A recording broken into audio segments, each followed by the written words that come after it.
This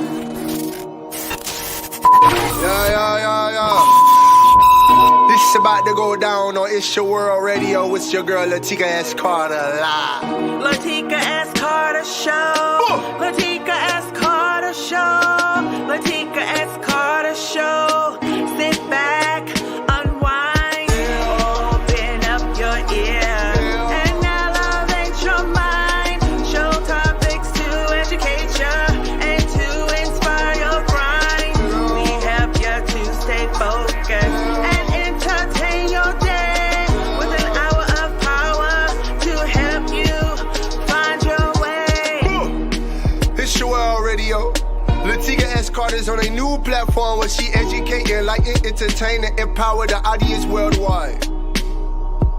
Lateka S Carter Show. Lateka S Carter Show. Lateka S Carter Show. It's showtime. Let's go. Hello, the Lateka S Carter Show. It's showtime. Let's go.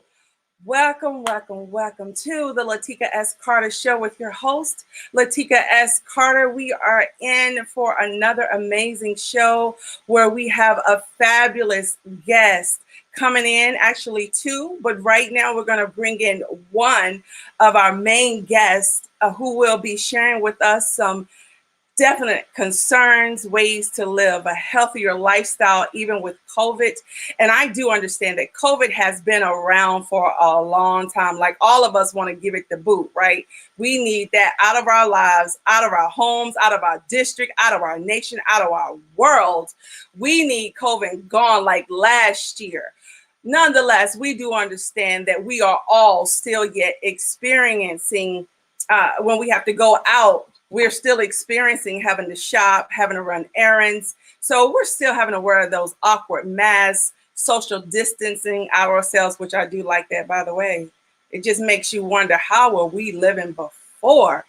People were all up on you. Oh my gosh. And not to mention how many germs were we touching when things weren't wiped down appropriately. And we're sitting right behind the people who left from the seats of the movie theater, left from the seats of the restaurant, what have you. So definitely the social distancing for me makes me feel as if there's a safety mechanism, like get out my space. Just saying.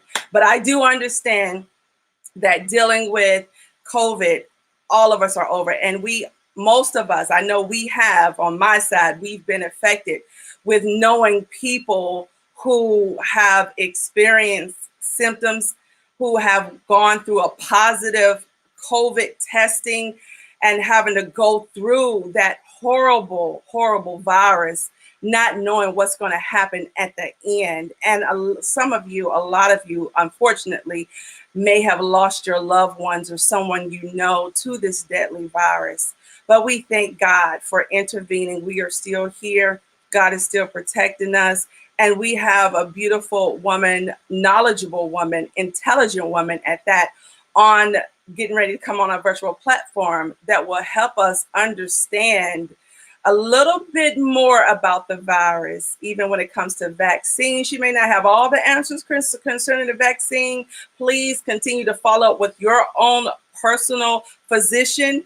But we're coming on here tonight to help address some concerns, help set some records straight, even when it comes to the vaccine itself. I do know a few people who have taken it, who are going to take it, and you do have some people who are running from the vaccine. So we have a beautiful woman, like I said, that is on here that's going to be sharing with us her way of what she's been explaining to her own patients that she sees, as well as some of the ways that she's had to go through dealing with COVID, even when she goes out, her family, those concerns. Now, then around 7 o'clock, we're going to have a courageous young man who will be coming on, and he will be sharing his personal experience, his story of of getting a positive test result, what that meant for him, what that meant for his family. He's a father, he's a husband, he's a friend, and so many other things in the community. What did that mean to him, and what he had to go through, how he had to overcome it? And a lot of people are still dealing with, when they know that they experienced COVID, it's going back into society. But going back in society, are you still fearful? Do you even want to come out of your house? And we know that there are many people who do not want to come out of their house after they have had it the first time. Some people who have had it 2 times over, we know that some of them have lost their lives because of it. So if you have questions, if we can answer your questions, please put your questions in the comments so that we can at least address it. If you have concerns, please talk back to us. We do have our comment button open for Facebook and YouTube. If you're on Periscope right now, I won't be able to see your comments, but maybe that's something that we can go back after the show is over and get some questions answered for you if you have questions. Now, please share the show. Share it with your friends on your timeline. Share it even in a message. Some people may not even be on Facebook, but this is a public show. So therefore, even if they're not on Facebook, as long as they have the link, they can participate and see the show. So let's bring on our next guest, And please don't forget, please subscribe to the YouTube channel, Lateka S Carter TV. We're bringing on more powerful shows as well as inspiration in Lateka S Carter Ministries, where we encourage, we uplift, we equip people all around the world who are tuning into our virtual services. So we're going to bring on none other than the beautiful Dr. Sherrika Walton. But before she comes on, I just want to tell you a little bit about her. Dr. Sherrika Walton is a board-certified family nurse practitioner and registered nurse. She completed a doctoral family nurse practitioner program at Winston-Salem State University.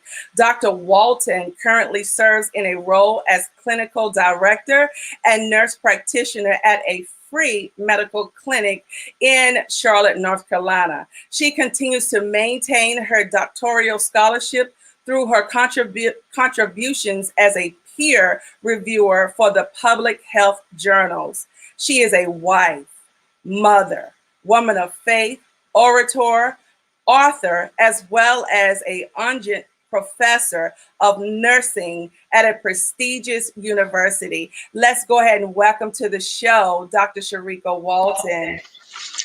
Hi. Hello.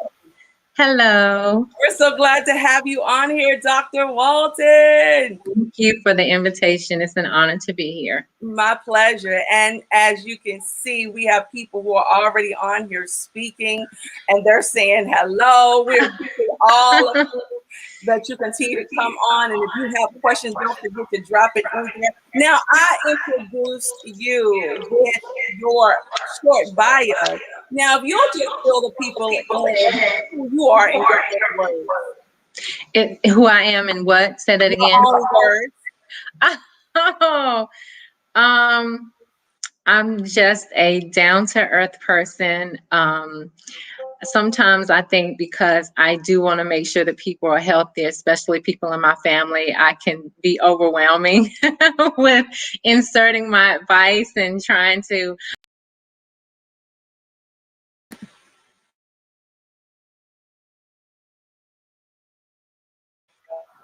I'm always juggling many hats. Excuse me, can you start over? I had to bring you down for a minute because of the signal. So if you don't mind, sorry, start over for me, please. Oh, okay. I was just saying that I think you said it all, but for the most part, I am very, I'm pretty much a servant leader. I'm more comfortable serving than I am leading.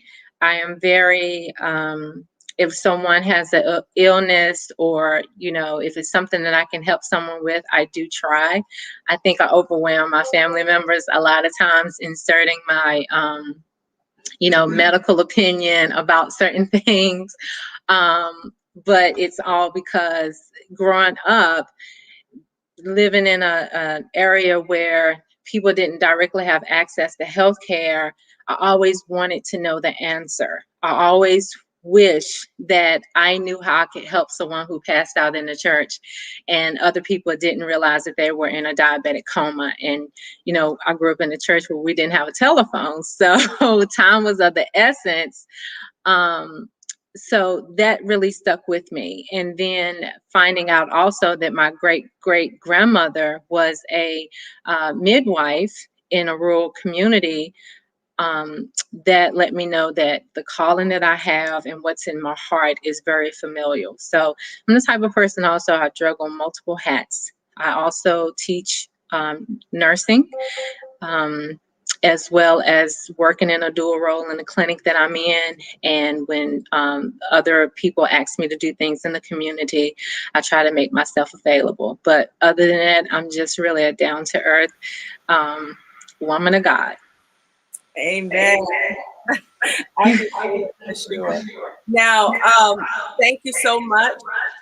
And there's a little feedback, so you can just have somebody take care of the feedback, please. Okay. But I want to thank you for giving out that information the way that you did, down to earth. Those of you who don't know, this is my sister who is coming up here. I'm very proud of my sister. Thank you. I'm so grateful to bring her on here because she has a plethora of knowledge. Now, how long have you been in the medical field? Over 10 years now. Wow. Yeah. Wow. You've seen a lot of different things, I'm sure. Yes. My longest stance was in critical care. I was also a trauma OR nurse. So I saw a lot of things. I saw a lot of resilience of the body. And I think that's when I first received my moment, is working in the trauma at a level 1 trauma center, and pretty much the largest healthcare organization on the East Coast, second largest on the East Coast. And so we received a lot of traumas, gunshot wounds, bones that you didn't think could break like they broke, or, you know, I've seen doctors put nerves back together, make a artificial bone out of cement in order to avoid an amputation, reconnect tendons. I've seen plastic surgery where someone had flesh taken from like their neck to, you know, for their face, because they had cancer. I mean, it's just amazing at the blessing of God endowing all of this knowledge. And to be a part of that is just, I just can't explain it. I would not trade it for nothing. It's amazing. That is awesome. Yes. That is awesome, because you're anointed to do what you do. Thank you. I probably would have passed out already. And then the clinic that I work at, I do want to say something about this clinic because I am in awe of what we do every day. This clinic has been in operation since the 1990s, and they have never taken insurance. We do not serve people who have health insurance. We serve people who do not have health insurance, and they fall, you know, according to the federal poverty guidelines. And so with our services, not only do we offer primary care, but we also offer cardiovascular. So we have a cardiologist, we have a gastroenterologist, so he works with your stomach issues and things like that. We also have a pulmonologist for your lungs. We have an allergy and asthma specialist. We have a gynecologist. We have a physical therapist. We have a chiropractor. Yes, right. And it's just, we have a social worker. It is amazing the populations that we're able to serve. So, you know, hats off to the free clinics because they do a lot. Yes, I agree with that. They do. Now we're on here about COVID, and we do understand that we've seen record high numbers just this month alone. And I know you've come on before and you discussed COVID, and there's a lot of people who understand more about COVID since it's been around for a while. But I just want, if you don't mind, to just go into what COVID is looking like right now, as far as what you're seeing out there with people coming in with symptoms? Well, for me in the community, of course, we do screening as far as before they can come in. So we don't take anyone who's actively having COVID symptoms. But what I can tell you is that once our patients have been diagnosed with COVID, sometimes they leave their testing site without information. They don't know if they're positive or negative yet, but they also are not receiving a handout to say, if you're negative, this is what you need to do. And that's a major problem, because when you send people home, it's when they're home, if they don't recognize when they're in respiratory distress, when they can't breathe, is when they get into that respiratory arrest, meaning that, if they don't hurry up and get oxygen, the brain loses, uh, brain cells, and they could eventually go into a coma. Um, and then also they could perish because of the respiratory distress. So what that's kind of what we're finding out. And then blood pressure issues. Community patients are having blood pressure issues where their blood pressures are becoming elevated. And even if they do not have hypertension, they're still having COVID is still affecting blood pressure numbers, as well as the fever, of course, as well as the taste, the smell, but more so also nausea and vomiting has been one that is coming a little bit more frequently. It's been lingering past the duration of infection. So I've had patients still have nausea and vomiting 4 weeks out, and they're no longer still shedding the virus. It's just that COVID is a very, very bad virus. And when it attacks your body, it can rewrite cells, the DNA in your cells, and it can just, leave long lasting effects. Right now, scientists are unsure what those effects are, because everybody is affected differently. So, but in terms of hospital and things of that nature, I can't really speak to that because I'm not in that setting right now. I just know that when I talk to patients, we try to be aggressive in the outpatient setting to prevent them from going to the hospital. I have heard reports that since we're starting to do vaccines, the death rates are starting to decline. So that is a positive. Right. That is a great positive that we need and we're looking for. Right. So with that part being said, that death rate is starting to decline. There are some people who are still leery about accepting the vaccine. Mm-hmm. There are so many myths around, even about immunization, even with them putting the virus inside of you. You have people with reports on social media about don't take the virus. This is what's happening to me. Right. What would you say as a doctor, especially for those who may have been asking you that question? Should I take the vaccine?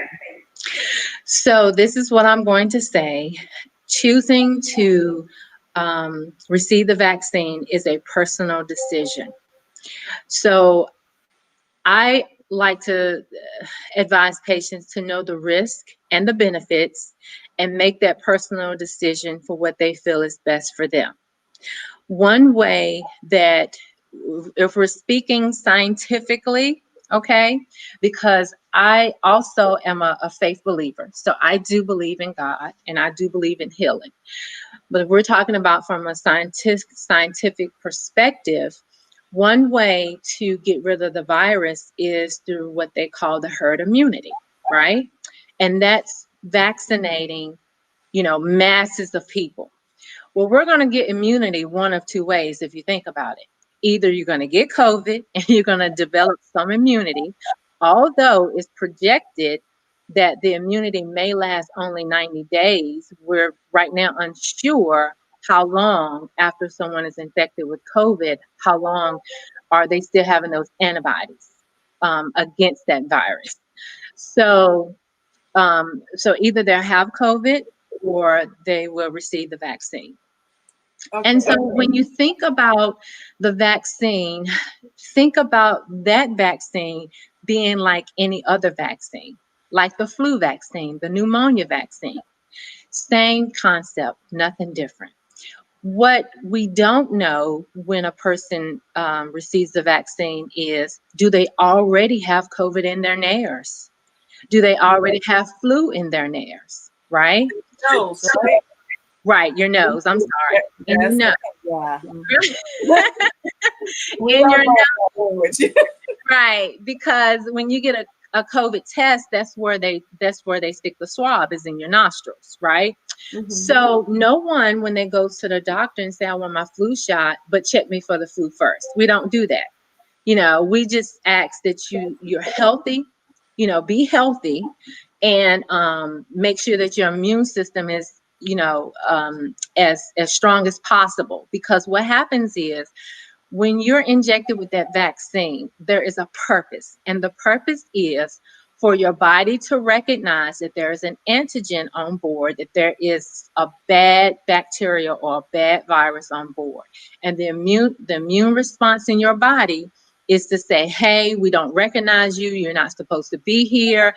That's what our white blood cells are supposed to do. Come and attack that virus, put a mark on it, and say, the next time you enter the body, we're going to respond a little bit more aggressive so that you won't replicate. So that's why they're saying that if you get the get the vaccine, it doesn't necessarily mean that you won't get it, but if you should, your symptoms won't be as bad because you've been vaccinated. And how long does the vaccine last?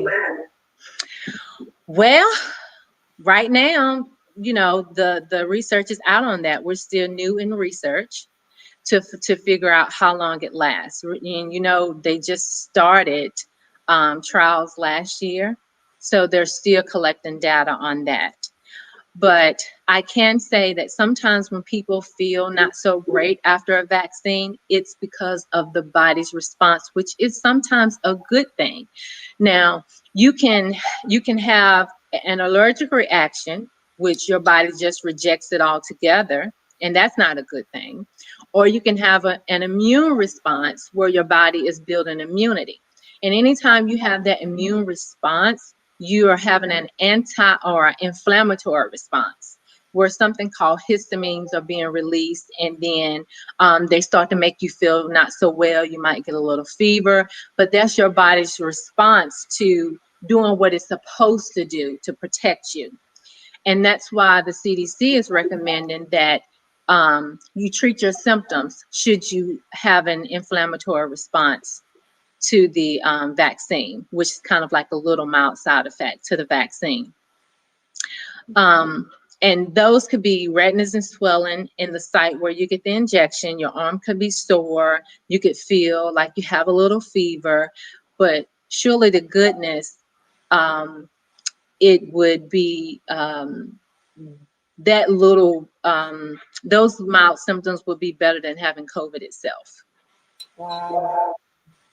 Okay, wow. It's just a lot to think about. I know with that flu shot, it was like, I'm not taking that. I took it the first time and I experienced too much and I never took it again. So I know that there are a lot of people out there who are feeling some kind of way about should I not.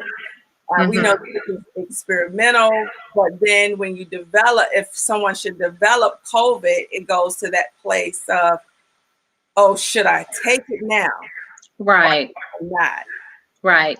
Well, I can tell you that the multiple people that are healthcare workers that I know and lay people in the community who have received the vaccine, they are doing well. There was a healthcare worker, she just didn't feel so great. She didn't develop COVID, but again, it was that inflammatory response. Because the body was recognizing the vaccine, and she just prepared, and that was after her first injection. So the second one, she was just preparing that if she feels like that again when she gets her booster, she'll just stay home for the day and she'll just treat her symptoms. but it wasn't nothing where she didn't come to work the first time, because she did. She did go to work the first time. So, but for the most part, there have been, I know you hear negatives and then there's some positives, but what's important for people to understand is that if your immune system is already weak, right? Because you're sick, only you know if you're sick before you go get the vaccine. If you're already sick and not feeling good, don't, just wait till you're feeling better. And then those that are immunocompromised, who have diabetes, they smoke, have, asthma, high blood pressure, your body is already in a fight mode. So when you do go get the vaccine, your immune system is going to be fighting that too. So it's taken a lot out of your immune system, but you should get better from those mild symptoms in just it could be 24 hours, honestly, to like two days. And then the effectiveness of the vaccine for Pfizer and Moderna is about 94, 95%. And then Johnson & Johnson, theirs is shown to be about in the 90s as well, I think. But they're stating that it's one injection, and they're hoping to get it rolled out soon. Wow. So there are other providers or other manufacturer companies. Pharmaceutical companies. That are looking into that. And so theirs is coming out right now. They're unsure. Oh, excuse me, I misspoke. They're unsure about how effective Johnson & Johnson's is right now. Okay. And also, the only way that pharmaceutical companies, the CDC, the National Institute of Health, anyone is going to know how effective it is for people to, of course, get the vaccine and report any type of issues, any type of allergic reactions, any type of, contracting the virus after you're vaccinated. All of that is collected data, and it helps them also know how they need to revise it or if they need to keep moving forward. So, but the great news is that even though we've lost like 500,000 people to this virus, that's a lot. The good news is the death rate is starting to slow down. It's unfortunate we had to lose so many people before it happened. I agree. Well, thank you so much, Dr. Walton. We're going to bring you back on in just a few moments. When we come back, I want you to share the ideal healthier living practices for immune that you came up with, so we as individuals can understand how to take the ideal into practice. Okay. I will. Thank you. Okay. You're welcome. All right. I know that medical terms and just bringing COVID on, talking about this, you see it on the news, you see it everywhere. Well, this time on the show, we're concluding our series, Teach Me How to Love Me Beyond COVID. Now, when we say beyond COVID, we have someone that is getting ready to come on here that experienced it unknowingly at a point that going to work every day, not even knowing that that could be a place where you get affected, or going to the supermarket getting affected. You just don't know, because you have to go out and about to handle your daily chores or run errands, pick up items. So we're going to bring Lateka Walton on, who is the husband to Dr. Walton. We're going to bring him on so he can share his story of what it was like for him having to go to work, having to go out, and then what happened when he experienced COVID. Let's bring on Lateka Walton here. Hello. How are you? Doing fine. It's good to see you. Good to see you. Yes, sir. Thank you so much for just being courageous and coming on, sharing your story. It means a lot, because there are a lot of people who don't want to share. We can have a tendency to look at this as something negative when everybody is dealing with trying not to get it or dealing with, I've had it, what now? So I want you just to, if you will, take us through that mindset that you had of trying to protect yourself, like as you were going out about, and then you received the diagnosis. Well, first and foremost, I actually got a phone call from the human resource manager at my job, and well, actually, I first got a phone call from my boss, and that's actually where I contracted it from. Wow. He actually caught it from someone that from one of the musicians at his church, because at the time they were still having church, and I think that Monday morning I decided to get tested. Tuesday morning, I was actually standing inside Walmart about to buy my granddaughter some pull-ups, and I got a text message from Atrium Health that said that my test that came back positive. So I was at the time I was stuck. I probably stood in that spot for probably 25 minutes, and I didn't really know what to do. I was debating. I had other stuff in my buggy, and I didn't really know exactly what to do, who to call. The first thing I did was I took the buggy back to customer service and whispered to a young lady in customer service that I just got some alarming news, and I didn't want to touch anything else. I wanted to just leave. So I ended up telling her the truth about what was going on, and she said, "Don't worry about anything. Just go ahead and just leave the buggy here. I'll take care of everything." And when I got outside, I actually called my wife. Was the first person I called. Wow. And my first reaction was it was mixed, because I didn't really know how to feel about it. I will be honest and say I was a little upset. Mm-hmm. And it was a mixture of me being upset and shocked. Mm-hmm. And my wife, she calmed me down, just told me, because I actually had started kind of hyperventilating. I started breathing funny. That's how shocking it was to me, because I never gotten any kind of news like that before. And but at the time when I got my results back, I felt fine. It wasn't until later on that night. I had slight shortness of breath, but it wasn't to the point where it was alarming. But the next morning, I just felt funny. And so I let my wife know, and it just went from there. Wow. I can't even imagine, but I commend you for doing what you did, especially being in the supermarket, letting that person know. I mean, I can't, because there's so many people who don't, Mm-hmm. They'll still walk around knowing that they are diagnosed with COVID. If they're not having any symptoms, they'll still go out as if nothing is going on. So thank you so much for doing it and sharing your story. Now, as you were in those moments of it was hitting you hard, what were you experiencing? It was day to day.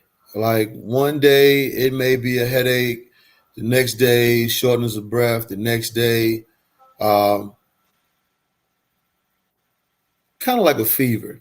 When you get that fever, but the fever from COVID is different from I've had fever before in my life, and this was definitely different from just getting I can't say I've ever had the flu.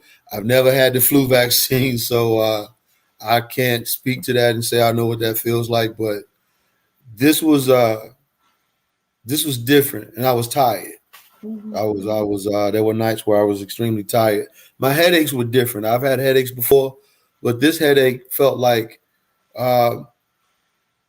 if you have a normal headache and you shake your head, it hurts. This headache, it's almost like I could feel my brain moving inside of my skull. Wow. And I had never felt that before, which was strange.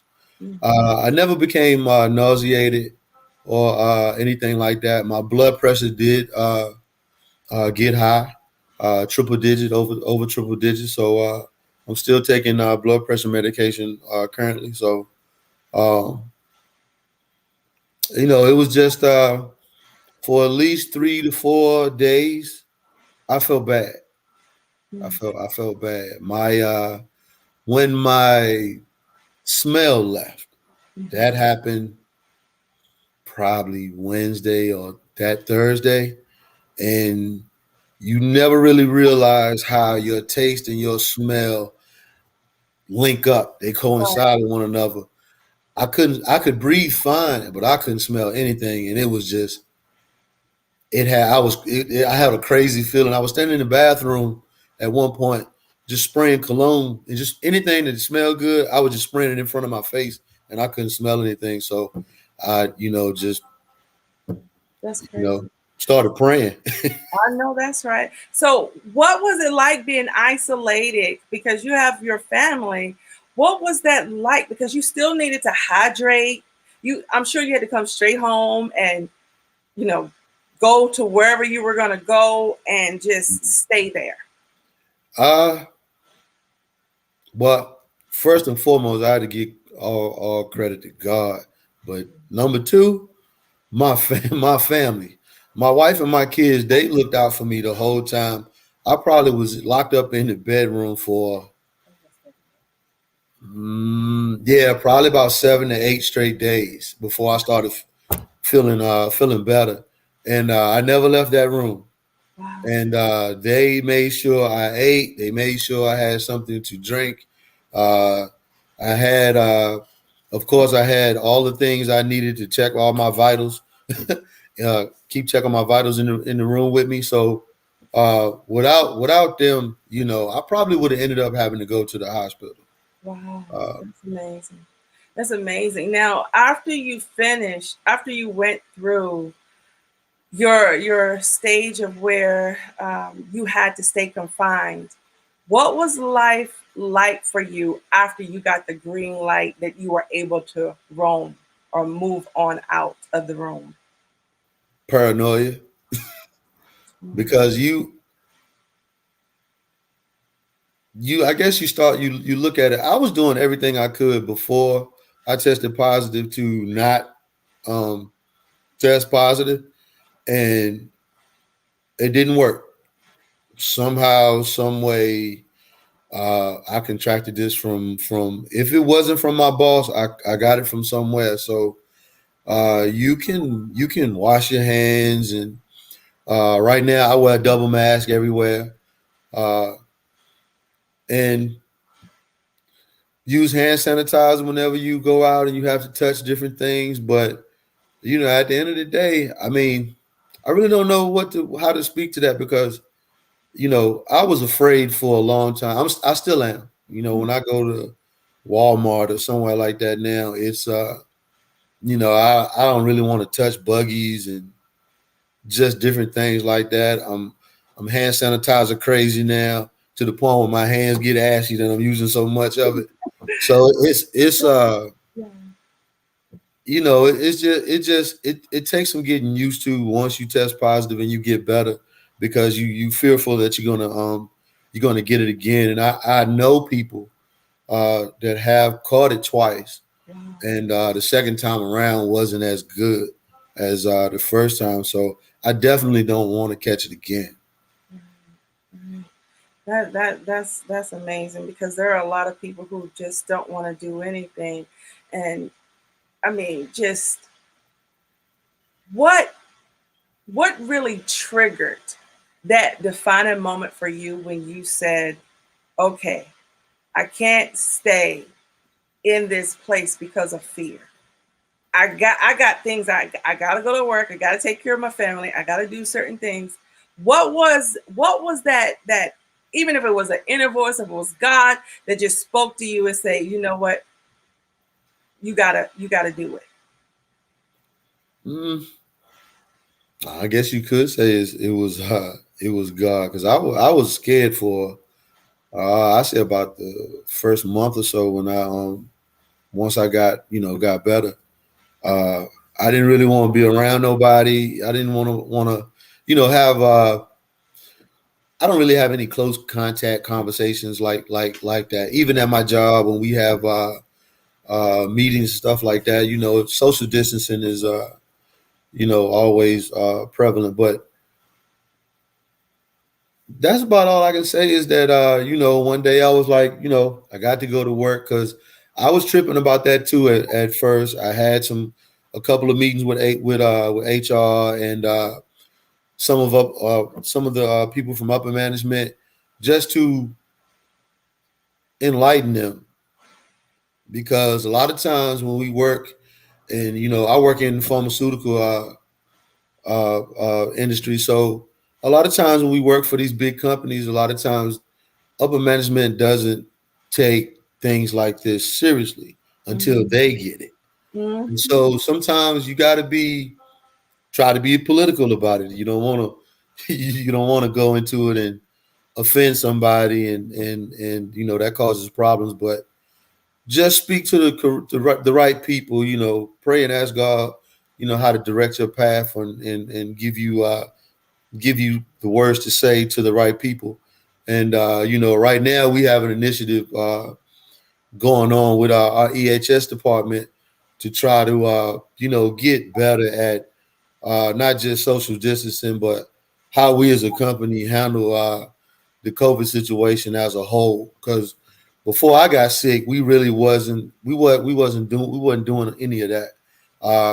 They were just taking it any kind of way. And I guess for me, I'm kind of outspoken, so I guess it took me getting sick, and then when I went back, I made it my business to go and talk to the appropriate people, and we have something in the works right now. So That's good. Hopefully everything pans out. Yeah, and it's good that you were strong enough to have those conversations to help others along the way. And hopefully some of the companies that were not doing that are practicing the healthier protocols as they should will start. It wasn't just the restaurants that should have done it. It was also just as an employee having to go to your job, you have to take care of your family. It's their responsibility to make sure they're making it as safe as they can on their end. Right. So we thank you, Nakia, for coming on, sharing your experience, and even encouraging someone else, because they can see you here. They can see you here at the point where you're still alive. You're doing well, but it's that mental thing that just like one day at a time. And there's nothing wrong with that, because that's all of us, whether we get it or not. We just can't just run out and do things just because that's the way we used to do it. We have to be very precautious about it. So I'm going to put you into your virtual private room and bring on Dr. Walton to close us out. We definitely appreciate you. And stay safe. All right. Peace and blessings. Wow. That's just one story. You have no idea about some of the other ones we know personally. But God. Can somebody say, but God? Won't he still make a way? Won't he still bring you out? All right. We ain't about to have church. Let's bring on Dr. Walton. Dr. Walton, we're coming down to the last 10 minutes of this show.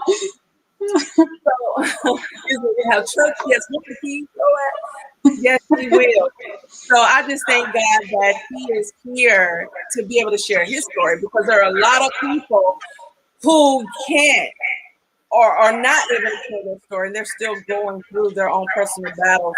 So let's talk about this ideal practice. We heard a story from your own personal husband, and because of the time, we're not able to go into what was that like for you. That would be on another show. We had to bring up another time. But we thank God for bringing you all through. Obviously, he did. And the fact that you're very knowledgeable to assist him in his recovery. Nobody but God. Nobody but God. He puts you in the position to show you can take care of your family by ideal practices. So let's Yes. talk about how you came up with IDEAL, the acronym. Well, first I want to say that when we found out that was his positive, and he called me, of course, I had to talk to him from jumping off the ledge. Right. But nonetheless, I said, I had already made up in my mind, he is not going to the hospital. I'm going to do everything I can to take care of my husband at home. And I guess because I wanted to be in control of everything. But anyway, my ideal, and it's something that God gave me that I came up with, and it's to help patients and anyone remember a healthy way to keep your immune system healthy while we're going through this transition of COVID. And I call it transition because there will be another side. I'm believing by faith there will be a better side. So while we're transitioning through COVID, there's an acronym, and it's IDEAL, I-D as in David, E-A-L. And so oftentimes when you go to the provider's office, they'll say, well, these are the ideal practices, or this is ideal for you to do.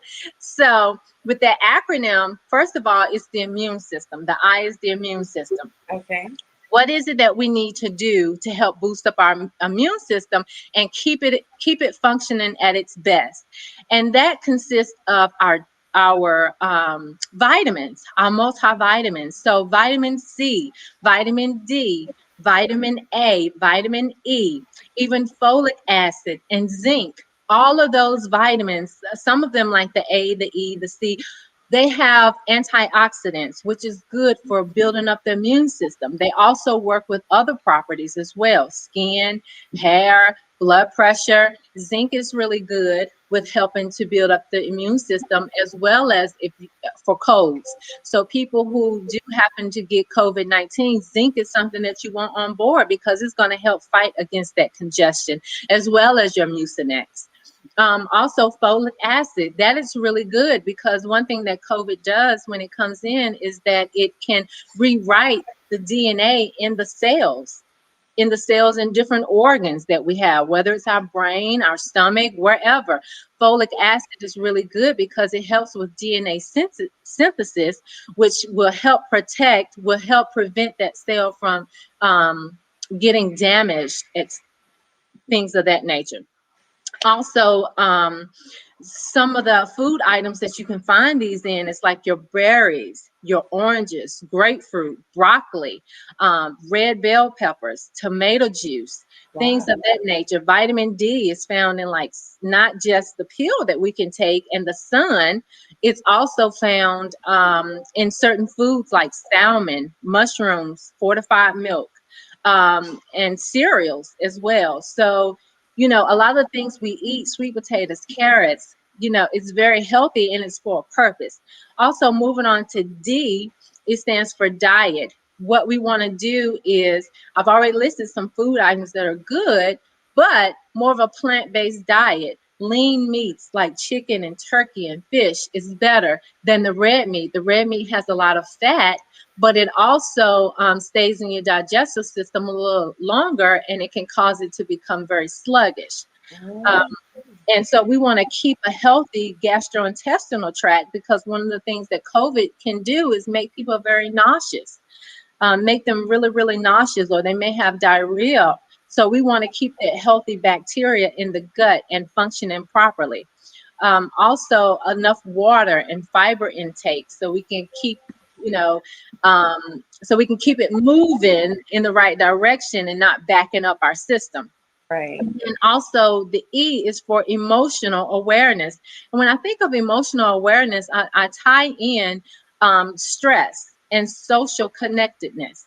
And so you want to find things, because when we're stressed out, it depresses the immune system and it causes it not to fight and function properly.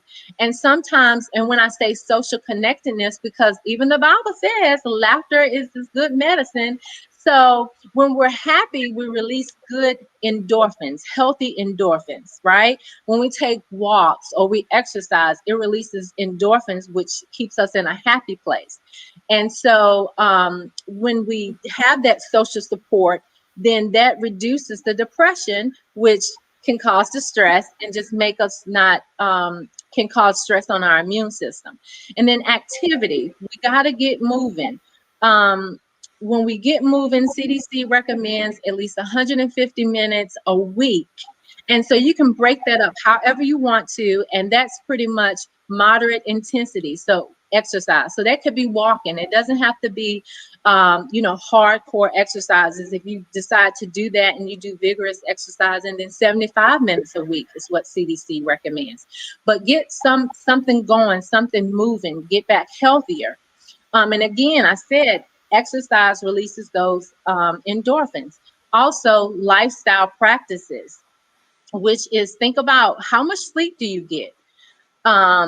Are you smoking? Smoking cessation, meaning stop smoking. The compounds in the nicotine actually can depress the immune system. And 1-800-QUIT-NOW, QUIT now is a number that you can call, and they will help you with resources to help you quit smoking if you're smoking. Also, sleep. As adults, we need to get at least 7 or more hours of sleep. And with children, they have to have more than that. And the reason sleep is important is because at nighttime, our immune system releases something called cytokines, which is helpful for fighting off illnesses. And when we're sleeping, our immune system is actually at its strongest peak. Wow. So if you think about it, when you get sick, why you want to sleep all the time? Your immune system is building up more fighter cells to help you so you can get well. And another thing I want to say about L,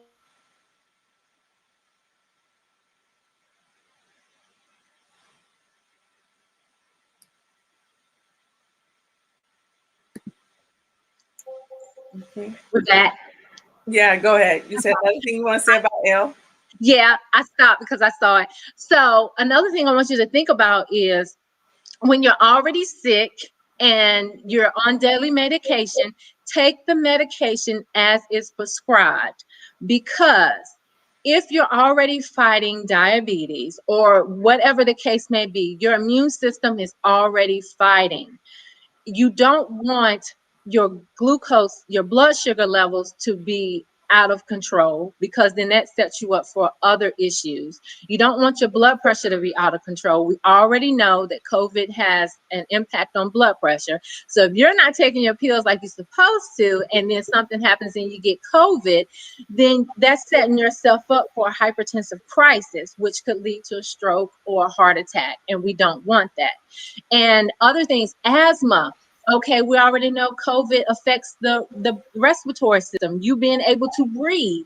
So if you don't take your daily medicines like you're supposed to, and you're constantly having exacerbations, then when time comes, if you should contract COVID, that's going to put you in an increased risk for COVID pneumonia or to be put on a ventilator. So it's very important. Some things that you can start taking at home to help boost up your immune system is your multivitamins, is the vitamin D and the vitamin C. Some research is saying take more than the allotted dose because you want to keep it healthy. And then some research is saying that there's no, proven evidence that if you take more than what's recommended, it makes a difference. I just know that right now, some of the healthcare providers and different organizations around me are having patients take more than they're having patients take like 2 to 3 or even up to 4,000 milligrams of vitamin D daily and take in 1,000 milligrams of vitamin C daily. Go ahead. You can go ahead and do zinc. It's totally fine to go ahead and try to get your immune system built up like that. But recognizing your symptoms, go ahead and get your blood pressure machine and your pulse oximeter, to have on standby, something that you should have anyway if you have these chronic issues. Also, make your family aware of the medicines that you take. Make your family aware of diagnoses that you have. It's going to be very important should you be hospitalized and you can't speak for yourself. Somebody has to know what you're on so they can communicate that information to the providers so that they can take care of you effectively. And so that's the acronym summed up, the ideal strategy to try to keep your immune system healthy as we transition through COVID. I love that. That is so amazing. You have given so many powerful nuggets here and educated us on the importance of ideal practices, especially building up the immune system, making sure you get the sleep, you exercise, doing the things that we need to do anyway. So this is not something outside of what we shouldn't be doing. Right. Absolutely. Sure follow up and follow through to take care of self. So the last thing I want to say real quick is for anyone who is really considering getting the vaccine, I would just say make sure you're hydrated. Make sure that you go when you're don't have an acute illness, like you're coming off of some type of infection or something like that, because you need a healthy immune system. If you have had COVID, you can still get the vaccine. They typically want you to wait at least 30 days, but talk to your healthcare provider about what time frame is best for you. And then also for those who haven't had COVID recently and would like the vaccine, again, make sure that you're hydrated, wear loose fitting clothes so they can access your arm, either arm that is chosen. And then also, if you are, afraid of needles or you faint, have a support person, but also take some deep breaths and everything. And if you happen to have mild side effects, you can, especially with your arm, you can apply a cold compress to your arm several times of the day, move your arm around to help with the soreness. And if you happen to have a slight fever or have a thermometer, check your temperature, it's okay to take Tylenol. You don't necessarily have to pre-treat before the injection, because some research is saying that, the Tylenol or the ibuprofen could have an interaction with the vaccine. So for you not to pre-treat before you go. And a lot of people are not even getting symptoms. So what happens to one person may not happen to you, and you don't know the circumstances around what happened to that person, why they got sick, were they sick before, what kind of illness do they already have they're dealing with that may be out of control. So do your research on your own, pray about it, and consider if this is what you need to do. And again, it's a personal decision. So true. Thank you so much, Dr. Walton, for your plethora of knowledge and just helping us to stay healthy as much as possible, safe in this time that we're living in. I appreciate you and your husband. Thank you. And take us out.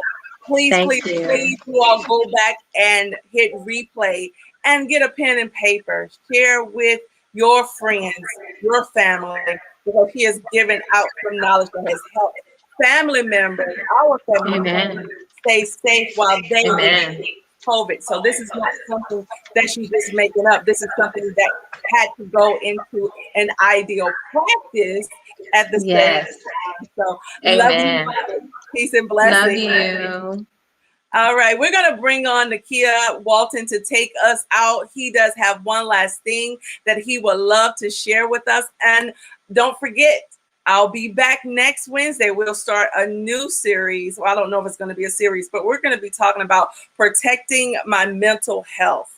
Protecting my mental health. We're going to be coming on next Wednesday at 6:30 to further discuss the importance of protecting my mental health. And you do not want to miss these shows that are coming up. But please hit replay, share, like, love. Thank you so much for supporting and watching. I'm going to let Lateka Walton take us out. But don't forget also to like and share on YouTube, my YouTube channel, Lateka S Carter TV. It's all about equipping people to live. Peace and blessings. All right, Nakia, it's on you. Take us home. Take us on in. No, I just wanted to say that I got asked a question in the chat about did I have any advice to give anyone else about taking precautions to avoid COVID and if they get it. Only thing I can say is because I work in the pharmaceutical industry, I work in a sterile environment, which means a lot of the cleaning that everybody in the whole world is going through right now. I do this on a daily basis at my job. So the precautions, stay away from people that come into close contact with you that refuse to social distance. Uh, you need to wear a mask. You need to double mask, to be honest with you. A single mask will not fully protect you. Also, I know that there are a lot of men out there, and if anybody's watching this right now and have a big beard like mine, I stopped wearing the mask around the ears and started wearing what you call a gaiter, which you'll see a lot of people with. They're like scarves that you just pull up because it was more comfortable for me. That's a no-no. Please do not wear those. If you do, please put a mask on underneath it, the surgical kind. If you need, but please don't just wear the gaiter mask because there is absolutely no protection from spores or anything like germs, anything like that through those masks. They look good, but they are horrible. So don't make that mistake. Uh, if you do decide to take the vaccine, the company I work for, we actually make one, but it's being distributed in India.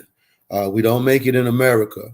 Uh, do your research, pray about it, and do your research. And just I know for a fact that the Pfizer vaccine, you have to take the Pfizer and Moderna vaccines. You need 2 doses for the Pfizer one. The second one is within 21 days. The Moderna one is 28 days.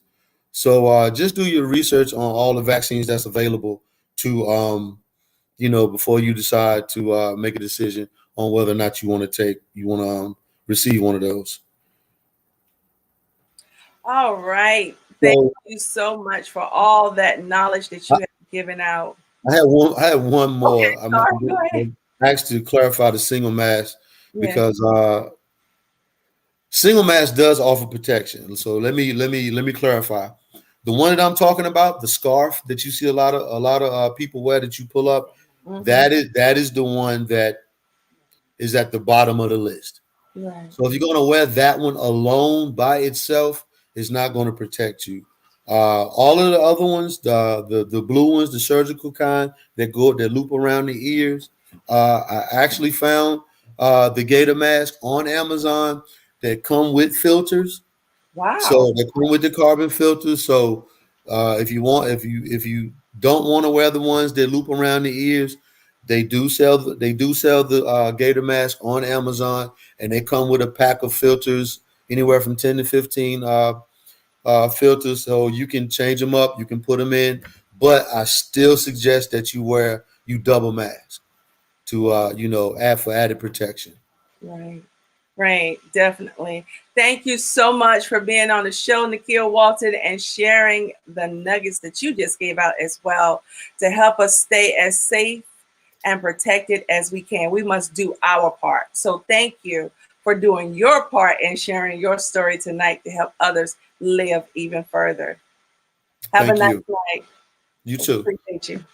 All right, that wraps up our show for this evening. We appreciate my sister and brother-in-law for coming on. See how close proximity that is. You never know what people are going through behind closed doors, but we have our own battles and our struggles that we fight on a daily basis, but we still have to continue to show up to encourage others. So thank you, Dr. Walton and Mr. Walton, for coming on, sharing the testimony of how God still blessed you to be here to tell your own story yourself and sharing, educating us on how to be as healthy as possible. I will see you all on next Wednesday. Peace and blessings.